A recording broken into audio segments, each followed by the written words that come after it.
Assalamualaikum warahmatullahi wabarakatuh. Kembali lagi di AF Studio.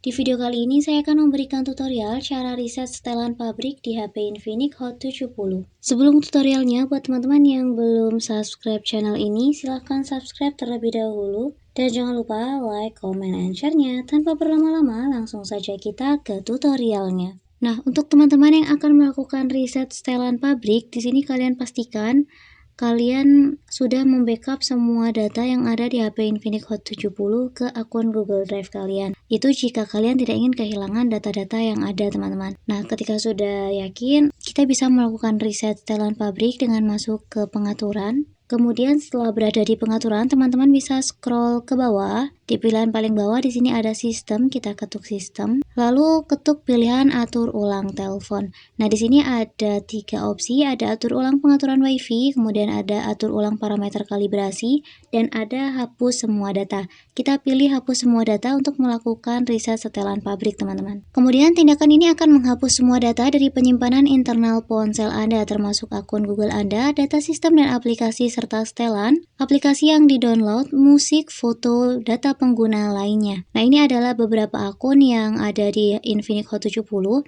dan semua data yang ada di akun-akun tersebut akan dihilangkan atau dihapus, teman-teman.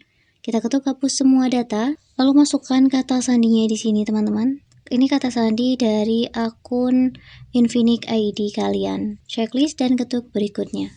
Semua informasi pribadi Anda termasuk aplikasi yang diunduh dan SIM akan dihapus. Anda tidak dapat mengurungkan tindakan ini.